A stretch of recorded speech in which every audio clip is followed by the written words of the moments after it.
เราก็จะได้แบบไม่จริงถ้าเราตั้งใจขวนขวายจริงๆสิ่งที่ได้ก็ต้องได้จริงๆเพราะหลักธรรมะของพระสัมมาสัมพุทธเจ้าเป็นหลักแห่งความจริงมิใช่เป็นหลักที่กล่าวขึ้นมาลอยๆดังนั้นชีวิตของเราถ้าวันนี้ถูกต้องก็ไม่ต้องกลัวพรุ่งนี้คำกล่าวนี้เป็นคำกล่าวของหลวงพ่อพุทธทาสภิกขุผู้ละสังขารไปแล้วถ้าวันนี้ถูกต้องก็ไม่ต้องกลัวพรุ่งนี้คำนี้น่าจดจำเพราะถ้าเราทำถูกต้องไม่เห็นจะไปกลัวอะไรกับวันพรุ่งนี้ในชาตินี้ในเดือนนี้เราทำถูกต้องเดือนหน้าเราก็ไม่ต้องกลัวปีนี้เราทำถูกต้องปีหน้าก็ไม่ต้องกลัวชาตินี้ทำถูกต้องในชาติหน้า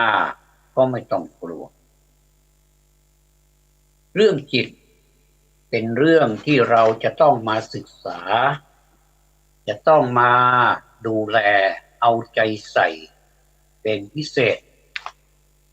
เราเสียเวลากับสิ่งพลุงพลังไปมากแล้วเราต้องรักษาจิตของเราให้ดีพร้อมกับรักษาสุขภาพกายให้ดีเท่าที่จะรักษาได้เพราะการรักษาจิตของเราเท่ากับการรักษาสุขภาพกายของเราด้วยเพราะจิตเป็นนายกายเป็นบ่าวดังนั้นเมื่อจิตป่วยกายก็ป่วยเมื่อจิตสบายกายก็สบายด้วยจงตามรักษาจิตของเราไว้ต้องฝึกจิตของเราไว้เพราะการฝึกจิตเป็นความดีการฝึกจิตคือการทำจิตให้หมดพยศให้ตรงให้มีคุณธรรมไม่ให้ยินดียินร้ายในเวลาเห็นรูปฟังเสียงดมกลิ่นลิ้มรสถูกต้องโผฏฐัพพะรู้ธรรมารมณ์ด้วยใจแต่การฝึกจิตนี้มันฝึกยากธรรมดาจิตเป็นสภาพที่กลับกรอกรักษายากห้ามยากหวั่นไหวโอนเองง่ายการที่จะฝึกจิตให้ดีได้อย่างนี้ต้องผ่านการฝึกที่หนักมากจริงๆจึงจะทำได้ถ้าเลาะแลหาทำได้ไหมดังนั้นบุคคลผู้ทำได้เช่นนี้เรียกว่าเป็นอริยบุคคลคือบุคคลผู้ประเสริฐจิตที่คุ้มครองแล้วหมายถึงจิตที่ถูกคุ้มครองรักษาไว้ด้วยดีไม่ยินดียินร้ายในเวลาเห็นรูปในเวลาฟังเสียงในเวลาดมกลิ่นในเวลาลิ้มรส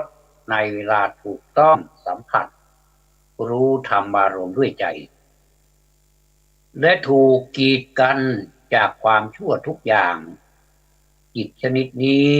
เป็นจิตที่สงบและเมื่อถึงที่สุดแล้วย่อมนำความสุขอย่างเยี่ยมมาให้คือความหลุดพ้นอันไม่มีสุขอื่นยิ่งกว่าอีกแล้วเพราะฉะนั้นจงหมั่นรักษาคุ้มครองจิตให้ดีสมดังพุทธศาสนสุภาษิต ที่ได้ลิขิตไว้เป็นนิเขปบทเบื้องต้นนั้นว่าทุนนิคหัสสะละหุโนยัตถกามะนิปาติโนดังนี้เป็นต้นแปลความว่าการฝึกจิตอันข่มได้ยากเป็นธรรมชาติเร็วมันตกไปในอารมณ์ตามความใคร่เป็นการดีเพราะจิตที่ฝึกแล้วเป็นเหตุนำสุขมาให้ดังนี้แสดงว่าการข่มอะไรก็ตามข่มง่ายเหลือเกินแต่ข่มจิตข่มยากเหลือเกินทั้งที่มันอยู่กับเราแต่เราไม่สามารถที่จะข่มมันได้แต่พระพุทธเจ้าทรงรับรองไว้แล้วว่าใครก็ตามที่จะข่มจิตมีจิตที่สมัครที่จะข่มจิตซึ่งเป็นธรรมชาติเร็วอย่างที่ว่าแล้วมันมักจะตกไปในอารมณ์ตามความใคร่นี้ได้เนี่ยผู้นั้นนี่เป็นผู้ที่ประเสริฐเพราะว่าจิตเป็นธรรมชาติที่ไปได้เร็วเป็นธรรมชาติที่จับได้ยากเพราะฉะนั้นการที่เราจะมาฝึกจิตเราจะต้องมีหลักปฏิบัติบำเพ็ญเพียรอันเป็นหนทางที่จะออกจากวัฏสงสารหลุดพ้นจากความทุกข์อย่างสิ้นเชิงมีอะไรบ้างนี้ก็มีหนึ่งสติไม่ว่าทำอะไรรู้ตัวอยู่เสมอไม่เผลอสติสองสมาธิใจสงบนิ่งไม่วอกแวกไม่หวั่นไหวสามวิปัสสนาย้อนหมู่มองดูใจตนมองดูใจตนนี่แหละไม่ต้องไปมองไกลสี่ปัญญารู้แจ้งเห็นสภาวะที่เป็นจริงนี่คือหนทางอันเป็นเอกคือสุดยอดเป็นทางลัดคือถึงจุดหมายได้รวดเร็วและเป็นทางที่ตัดตรงคือระยะสั้นที่สุดไม่เสียเวลาเดินอ้อมไปอ้อมมาเสียเวลาเพราะเวลาไม่คอยท่าวันเวลาไม่เคยคอยใครส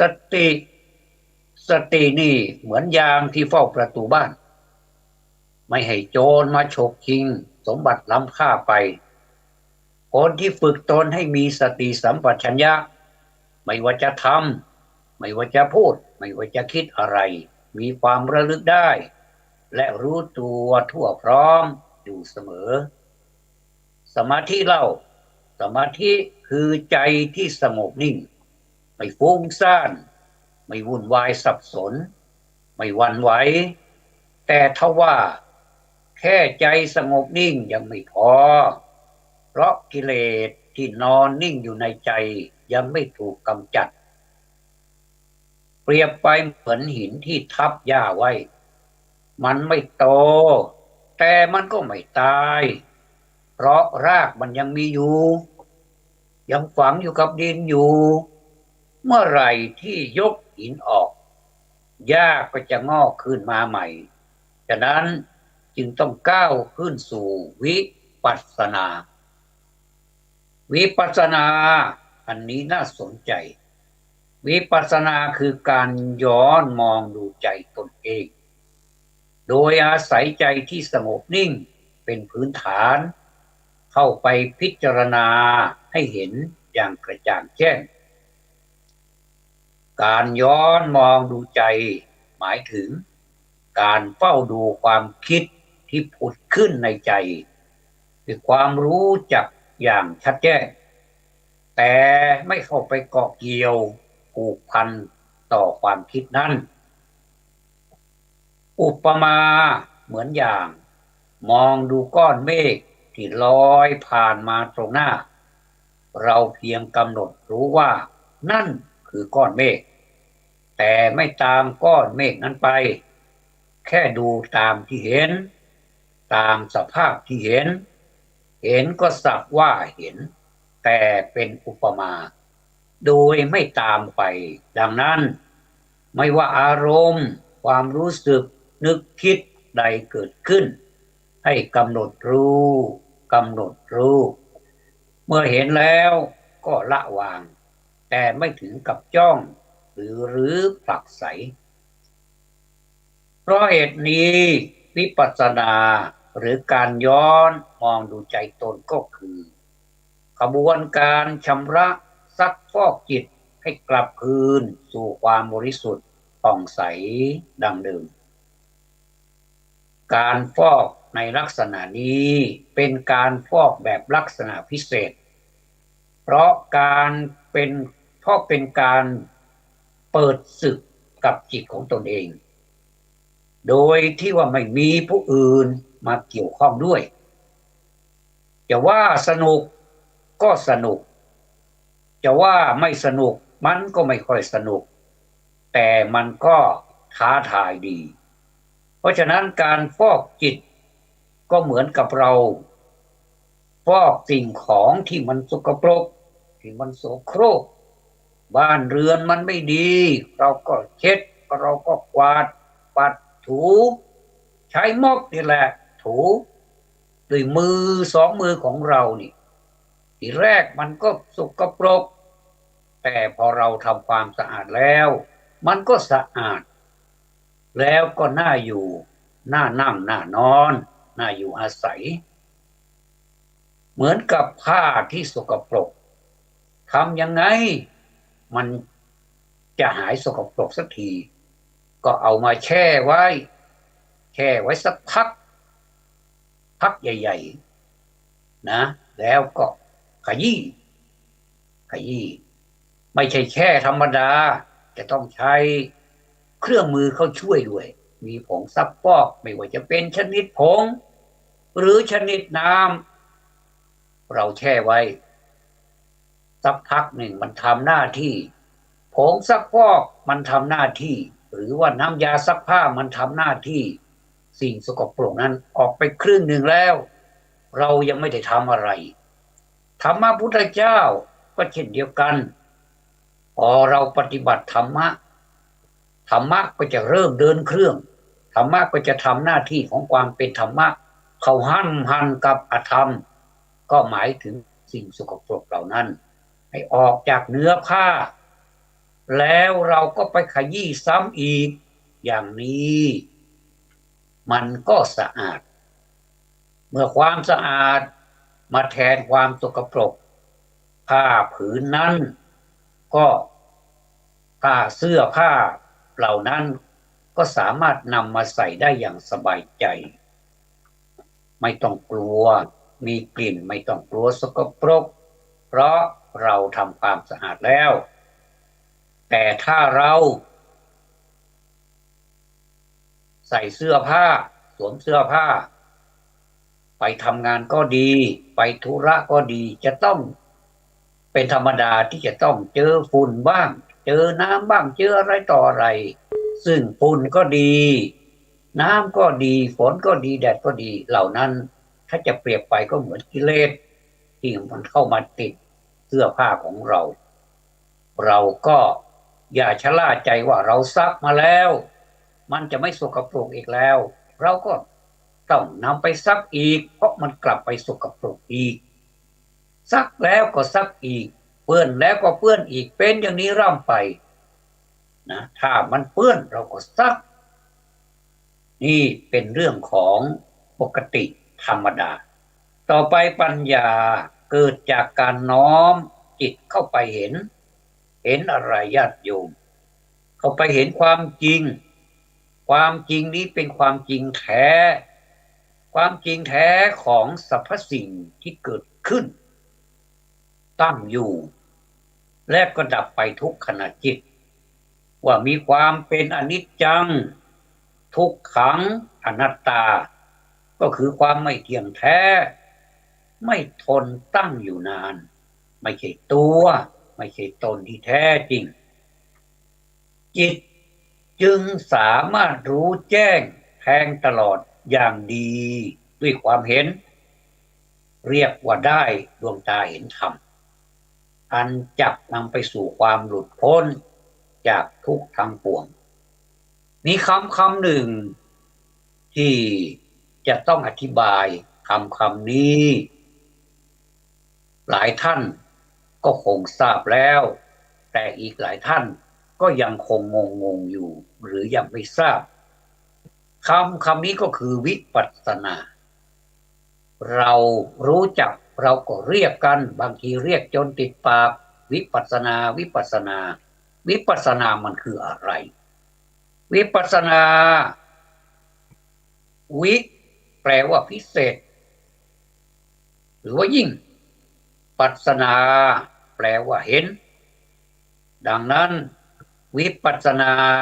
จึงหมายถึงการเห็นอย่างพิเศษยิ่ง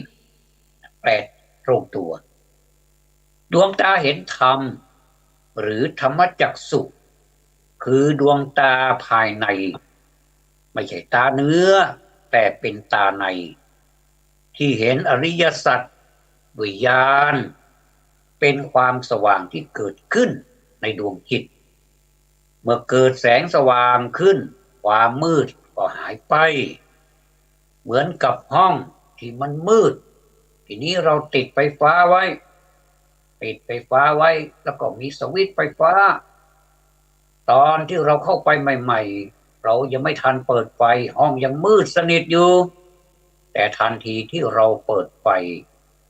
ฟฟ้าทำให้ความมืดสนิทนั้นหายไปเกิดความสว่างจ้าขึ้นมาแสงสว่างที่เกิดขึ้นในดวงจิตมันก็เช่นเดียวกันความสว่างความสะอาดสงบอันเป็นผลจากการเห็นแจ้งในธรรมก็เกิดขึ้นเองเรียกว่าโลกุตรธรรมท่านสาธุชนท่านผู้ฟังทั้งหลายท่านในพุทธศาสนานิกายหนึ่งซึ่งเรียกว่านิกายวัชรยานได้อธิบายถึงหลักการบำเพ็ญจิตให้บรรลุสู่ความหลุดพ้น4ขั้นตอนคือสติสมาธิวิปัสสนาและปัญญาโดยเปรียบไว้ว่าสติก็คือมีสติกำหนดรู้สมาธิคือเข้าสู่ฌานสมาธิวิปัสสนาพินิจย้อนมองภายในปัญญาเห็นแสงธรรมญาณนะเพราะฉะนั้น4ปัญโดยเปรียบว่าเป็นเสมือนการเดินร่วมกันของสัตว์4ประเภทได้แก่ช้างลิงกระต่ายนกนะสัตว์4ประเภทช้างลิงกระต่ายนกช้างนี่มีนิสัยสุขุมหนักแน่นทรงพละกำลังเปรียบได้กับสติใครที่มีสติเหมือนช้างจะเป็นคนที่หนักแน่นไม่เชื่ออะไรง่ายๆไม่งมงายไม่มีใครมีสิทธิ์มาจูงไปได้ง่ายๆอันนี้หนักแน่นเหมือนช้างลิงทำไมต้องมีลิงเข้ามามีบทบาทในนี้ด้วยเขาเปรียบท่านเปรียบไว้ลิงนี่มีนิสัยซุกซนลุกลี้ลุกลนไม่อยู่นิ่งเหมือนใจคนจึงต้องฝึกให้สงบนิ่งเปรียบได้กับสมาธิกระต่ายมีนิสัยหูไวตาไวเป็นเลิศแต่ขี้สะดุ้งเสียงดังนิดหน่อยก็วิ่งแล้วนี่แต่เขาหูไวตาไวเป็นเลิศเห็นได้แจ่มชัดทุกรายละเอียดเปรียบได้กับวิปัสสนา กระต่ายนี่ไม่ธรรมดานะเปรียบกับวิปัสสนาเลยทีนี้มาถึงนกนกมีนิสัยมองไกลรอบรู้เห็นทั่วทุกทิศเพราะอยู่ในที่สูงนกนี่ชอบอยู่ในที่สูงอยู่แล้วเพราะมันมีปีกเปรียบได้กับปัญญาธรรมดาคนที่อยู่ในที่สูงย่อมจะเห็นที่ต่ำไม่ว่าจะเป็นต้นไม้ต้นน้ำลำธารอะไรก็ตามอันนี้มันเหมือนกับนิสัยนกที่อยู่ในที่สูงนอกจากจะมองไกลและก็ยังรอบรู้เห็นทั่วทุกทิศเลยเพราะอะไรเพราะอยู่ในที่สูงเปรียบได้กับปัญญาอาศัยการปฏิบัติตามหลักทั้งสี่ขั้นนี้ไปโดยลำดับจึงจะนำไปสู่เป้าหมายสูงสุดคือบรรลุถึงพระนิพพานได้ในที่สุดเพราะฉะนั้นการที่เรารักษาจิตของเราเนี่ยเป็นสิ่งที่สำคัญนะญาติโยมเพราะว่าจิตตสะธรรมโถสาธุการฝึกจิตเป็นความดีความดีนี่เป็นความดีสูงสุดไม่ใช่ความดีทั่วๆไปที่คนมักจะนิยมว่าทำความดีทำความดียังไงแต่นี่ความดีในการฝึกจิตเป็นความดีพิเศษแล้วก็จิตที่คุ้มครองดีแล้วเนี่ยนำสุขมาให้ก็แน่นอนถ้าหากว่าจิตไม่ได้รับการคุ้มครองจิตก็จะสเปะสปะไปเรื่อยเชื่อโน่นเชื่อนี่เสียเวลาแทนที่จะรีบเดินทางไปสู่ข้างหน้ารักษาเวลาไว้เพราะเวลามันน้อยเวลาไม่พอนะเวลานิดหน่อยเองถึงแม้จะอายุมากเท่าไหร่หรือว่าอายุน้อยเท่าไหร่ก็ตามมันก็ต้องไปก็คือจากโลกนี้ไปอยู่ดีเพราะฉะนั้นเราจะต้องมีเครื่องคุ้มครองจิตเพราะเมื่อจิตที่คุ้มครองแล้วเนี่ยมันก็นำสุขมาให้เราเหมือนกับภาษิตที่ว่าจิตตังทันจิตตังคุตตังสุขาวหังจิตที่คุ้มครองแล้วนำสุขมาให้นี่เพราะฉะนั้นนี่เป็นเรื่องที่เราจะต้องค่อยๆศึกษากันไปอย่าเครียดการศึกษาธรรมะจะต้องละเอียดจะต้องพิถีพิถันในการศึกษาจะต้องเก็บรายละเอียดให้หมดไม่ว่าจะเป็นตัวหนังสือคำแปลหรืออธิบายต่างๆเขาเรียกว่าอรรถะและพยัญชนะอรรถะก็คือความหมายต่างๆที่มีอยู่ในข้อความเราจะต้องแปลออกบางทีมันแปลออกมาหลายนัยยะหลายประการตัวหนึ่งอาจจะแปลได้เป็นสิบ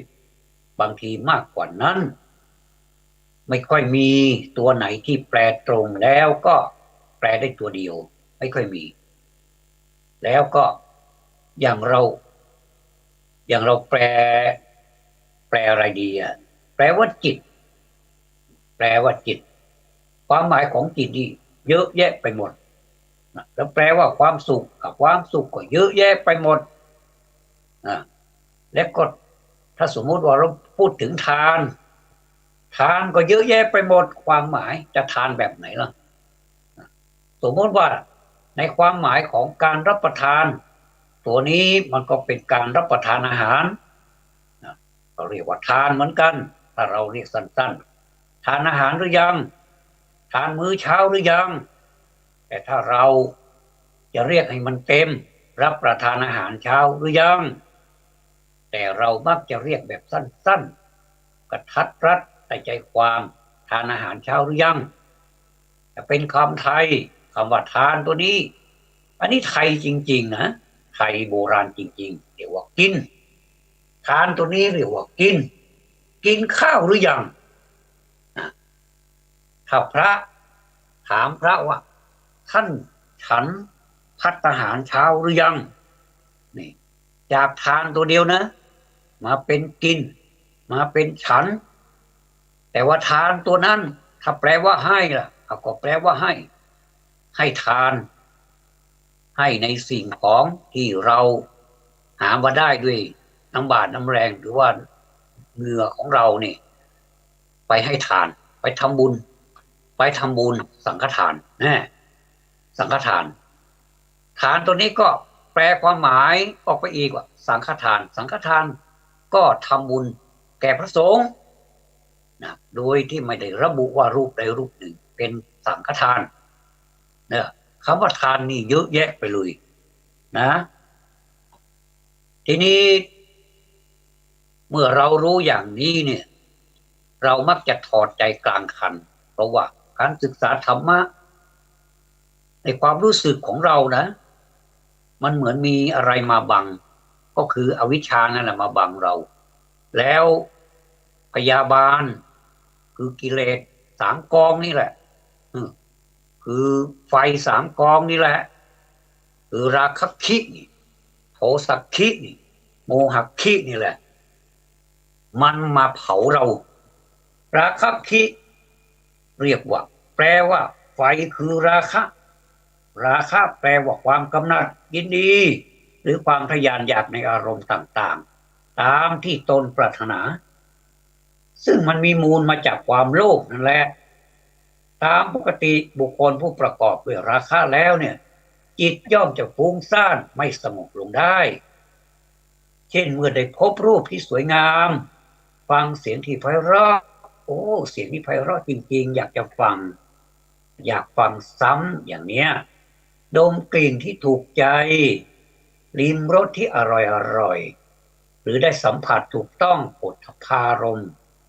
ที่น่าใคร่น่าปรารถนาจิตก็จะยึดอยู่ในอารมณ์นั้นคิดอยากจะได้เมื่อใดมาแล้วก็ลุ่มหลงหวงแหนคอยระมัดระวังไม่เกรงว่าจะมีคนอื่นมาแย่งทำเหมือนกับว่าไข่อยู่ในหินอย่างนั้นเมื่อไม่ได้ก็ร้อนรุ่มกระวนกระวายใจ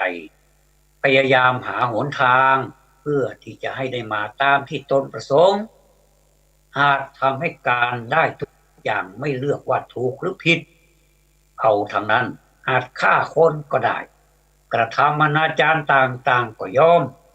เพียงเพื่อให้ได้สิ่งที่ตนประสงค์เท่านั้นทั้งหมดนี้ล้วนเกิดขึ้นด้วยอำนาจราคะก็เพราะเหตุที่ราคะนั้นเกิดขึ้นแล้วย่อมจะทำให้ร้อนรุ่มกระวนกระวายดุจถูกลนด้วยไฟท่านจึงเรียกว่าราคะคิเพราะเป็นเครื่องเผาไหม้จิตสันดานภายในโทสะคิเล่าไฟคือโทสะโทสะนั้นก็คืออาการฟุ้งซ่านของจิตที่ถูกอนิจฐารมณ์อนิจฐารมณ์ก็คืออารมณ์ไม่จอยอารมณ์ไม่ดีอารมณ์ที่ไม่พึงปรารถนามีลักษณะทำให้จิตหงุดหงิดฉุนเฉียวดังนั้นเมื่อมันเผาร้อนเราแล้วทำให้ใจร้อนรุ่มท่านจึงเปรียบว่าเป็นเหมือนไฟเพราะเผาโลนจิตให้ร้อนรุ่มด้วยการคิดจะกระทำต่อโมหะคิโมหะคิถึงจะมาอันดับที่3แต่ก็ไม่น้อยหน้าราคะโทสะเหมือนกันและยิ่งซ้ำร้ายถ้าได้โมหะคิเมื่อไหร่แล้วก็ล่มสลายมีอะไรก็ล่มสลายเพราะมันคือไฟโมหะโมหะแปลว่าความหลงไม่รู้จริงตามธรรมดาปุถุชนผู้หนาแน่นด้วยโมหะเมื่อยังไม่ได้บรรลุธรรมของพระอริยเจ้าเพียงใดจิตย่อมจะลุ่มหลงมัวเมาไปตามความเชื่อของตนหรือตามคำชักนำของผู้อื่นคนนั้นมาว่าอย่างนี้คนนี้มาว่าอย่างนั้นจิตใจเมื่อหูได้ฟังแล้วก็ตามเข้าไปโดยที่ไม่ได้ตรึกตรองไม่ได้คิดอะไรนะและก็ธรรมเนียมของคนไทยนิสัยของคนไทยเป็นคนที่พูดจาง่ายอยู่แล้ว เขามาพูดให้ฟังก็ฟังเขาสิเราผู้น้อยผู้ใหญ่มาพูดก็ต้องฟังอันนี้เอาความเป็นผู้ใหญ่เอาความเป็นที่น่าเชื่อถือเป็นประมาณแต่ไม่ได้นับว่าทำเป็นประมาณนะนี่ก็ทำไปตามเขาใครว่าสิ่งไหนไม่ดีก็เชื่อตามทั้งที่บางสิ่งที่ผู้อื่นบอกนั่นจะเป็นความผิดก็ตามอันนี้ลืมหูลืมตาเลยถ้าลืมหูลืมตานี่ดีนะแต่นี่แบบชนิดไม่ลืมหูไม่ลืมตามืดไปหมดเชื่อและทำตามโดยไม่ได้ใช้ปัญญาของตนพิจารณาหาเหตุผลเช่นมีผู้มาแนะนำว่าถ้าอยากมีความสุขความเจริญก็ต้องทำการบูชาหรือบวงสรวงสิ่งศักดิ์สิทธิ์ด้วยสิ่งนี้ก็ทำตามเขาแม้ตัวเองจะไม่มีสิ่งที่ทำที่จะทำก็ไปยืมบุคคลอื่นมานี่นะเพียงเพื่อหวังความเจริญตามคำแนะนำของเขาไม่คำนึงว่าจะเป็นไปได้หรือไม่เมื่อทำไปแล้วไม่เกิดผลก็ร้อนใจเพราะไหนจะต้องหมดทรัพย์สินทั้งยังต้องเป็นหนี้ผู้อื่นเพราะไปกู้เข้ามาไปยืมเข้ามาดังนั้นท่านจึงจัดว่าเป็นไฟที่แผดเผาในภายในอย่างหนึ่งและรุนแรงด้วยนะญาติโยมอีกอย่างหนึ่งไฟทั้งสามกองนี้คือไฟราคะไฟโทสะไฟโมหะเนี่ยนะไฟราคะนี่มีโทษน้อยแต่ดับได้ยากราคะนี้นะโทษน้อยกว่าเพื่อนเลยแต่ดับได้ยากกว่าเพื่อนนะทีนี้ไฟคือโทสะมีโทษมากแต่ดับง่ายไฟคือโมหะมีโทษมากและดับได้ยากด้วยท่านก็คิดดูก็แล้วกันว่าอันไหนมันเยอะที่สุดดังนั้นในบรรดาไฟทั้งสามกองไฟคือโมหะนี่แหละจึงนับว่ามีโทษร้ายแรงกว่าไฟอย่างอื่นเพราะเป็นไฟที่มีโทษมากโทษมากก็ยังไม่พอ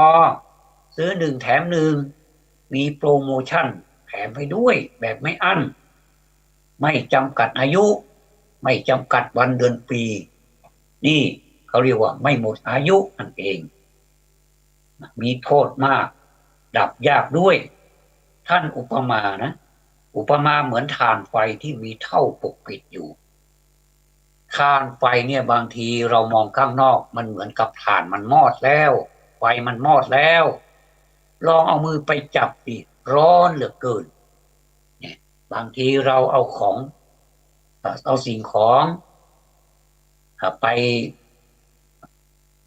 สามารถเอาขี้เถ้าที่มันร้อนๆเนี่ยปรุงอาหารได้เพราะมันยังร้อนอยู่เนี่ยเขาเรียกว่าเราไม่สามารถจะรู้ได้ว่าข้างในเนี่ยมันร้อนเพราะฉะนั้นนี่อุปมาเหมือนถ่านไฟที่มีเท่าปกปิดอยู่นี่แหละเหตุที่ท่านเอาไฟมาเทียบกับกิเลสเหล่านี้ก็เพราะเป็นเครื่องเผาผลาญกิเลสไม่ใช่เผาผลาญกิเลสเผาผลาญจิตสันดานของเหล่าสัตว์ให้ร้อนรนทนอยู่ไม่ได้ในคุณความดีในเมื่อทนไม่ได้มันก็ต้องมีอันเป็นไปอาจกล่าวได้ว่าร้อนยิ่งกว่าไฟโดยธรรมชาติไฟไม่ป่าไฟที่เราหุงหาอาหารไฟจากเตาไฟจากเตาแก๊ส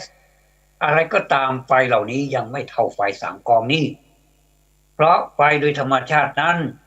จะแผดเผาได้ก็เฉพาะในภพนี้เท่านั้นเฉพาะกิจเฉพาะการเท่านั้นทั้งเป็นของที่ดับได้ง่ายถ้าเป็นแก๊สแล้วก็ปิดมันก็ดับแล้วถ้าเป็นเตาไฟ